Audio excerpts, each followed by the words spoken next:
Hello, this is Mike Wilmotz, Executive Director for the North American Society for Trenchless Technology, and this short recording is a guide to help you access and use the NASTT carbon calculator. Let's get started. I'll assume that you're not logged in to the NASTT website, so we'll start with that procedure. So go to the top of your screen, you see Login, and I'll just click on that. And then here you enter your username. And there's mine. I've been to this site before, so it comes up right away, as does my password. So I'll click on Login. And there I am. I'm logged in. It says that in the top right-hand corner. So now that you're logged in, we want to go to the Trenchless Resources tab and scroll down to the third item, and that's the carbon calculator. And that brings you to that page. Okay. You'll see on this page a brief description of how and why this green tool was created. It'll also tell you that the carbon calculator is a complementary benefit of NASTT membership. If you're not a member of our not-for-profit society, you'll need to join in order to proceed. Information on becoming a member can be found on the Membership tab, and that is right there. Okay, let's go ahead and click on the NASTT's carbon calculator to log in. In some cases, you'll need to do control click. And once you've done that, you'll see up the top that it's opening up in a new page. And I'll just go to that, and here we are. You'll find information here on NASTT's mission, on how to join the society, NASTT's no-dig show, and of course, the carbon calculator. So now we're going to go to the top right-hand corner of the screen, and you'll see a login area. In here, you enter your NASTT username. You'll see mine there. And in the second box, you'll put your NASTT member ID. Now, I've been in the site before, so mine comes up automatically. And I'll press Login. And here we are, we're in the site. So you should be on the general project information page, and this is where you can start to populate a description of your project. The first field is select units. This is in English, or some people call it imperial. It also is in metric, which is more suitable to our Canadian members. And then we move on to project information.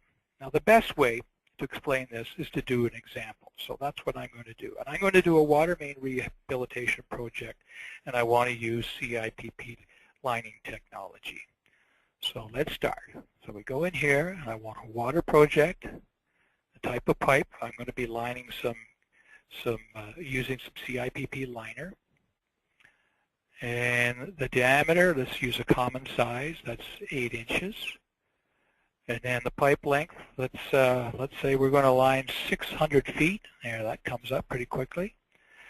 Distance, travel distance to site, this is your mobilization distance. It can be whatever suits your particular area. So in my case here, I'm going to say it's 10 miles, right? Distance to a landfill. So if you have material you have to dispose of, granulars or anything like that, could be contaminated material, whatever, then you're going to have to figure out how far it is to your landfill and put that in here. I'm going to go with 25 miles. Soil type. This again is variable. I'm going to go with sandy gravel. How about that?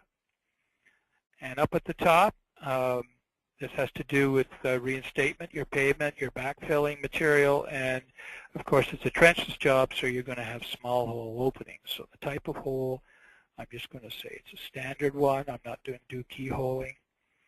Type of pavement or reinstatement area, in this case I've chosen asphalt.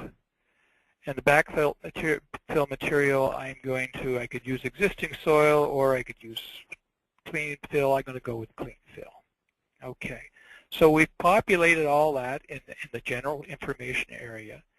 So here we have 6 options at the bottom, and I've chosen to go with CIPP. So I'm going to click on that. And here we are. We're now on the general activity information pages. Okay.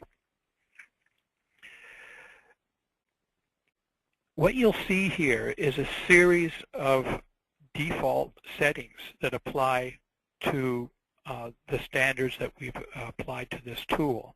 And this is important because this can change in many ways. We all know that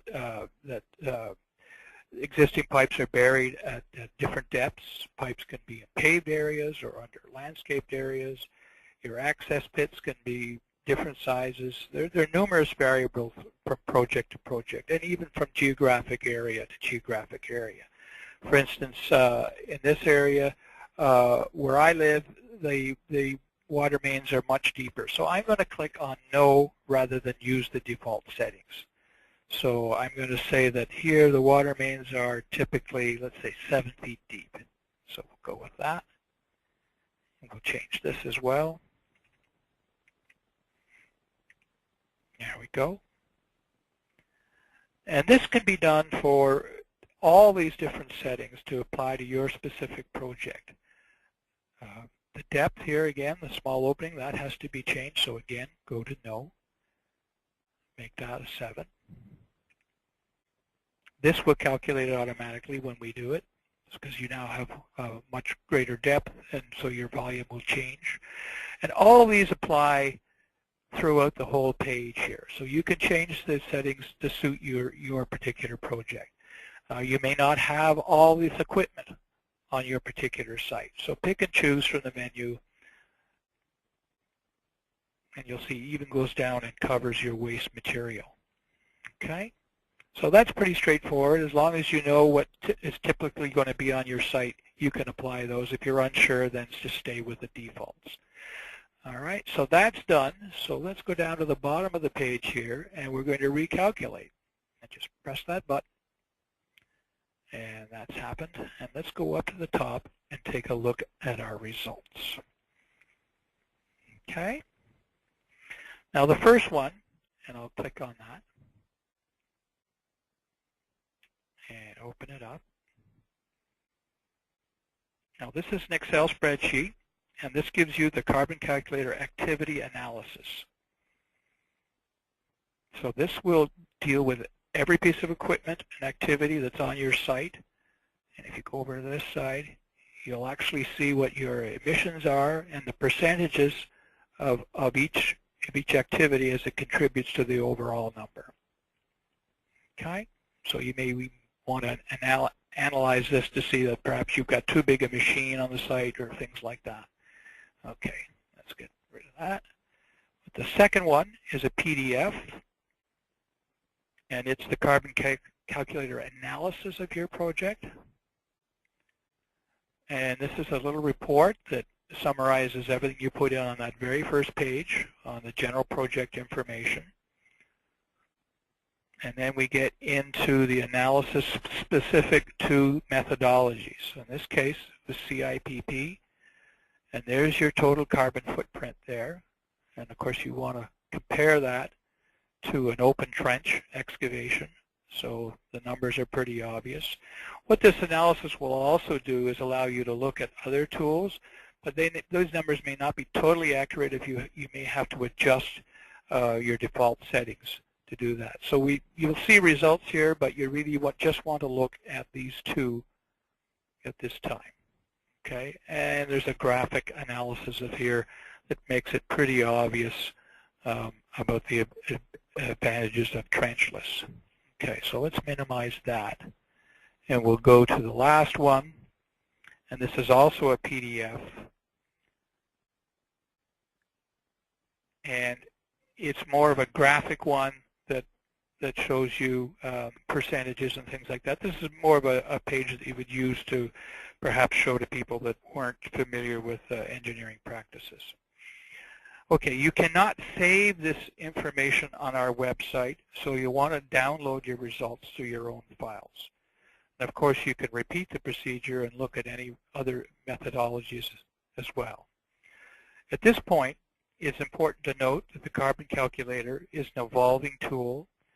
Its strength at this time is a pressure pipe, and we will continue to develop the tool for a broader analysis of gravity piping. So if you have any questions regarding the NASTT carbon calculator, please return to the NASTT site. And here we are again. And go to the Contact Us page. And you can send us your questions right here, and we'll be happy to answer them as soon as we can get back to you. Okay, that's the NASTT carbon calculator and a brief introduction, and thank you for your interest in NASTT and this green comparison tool.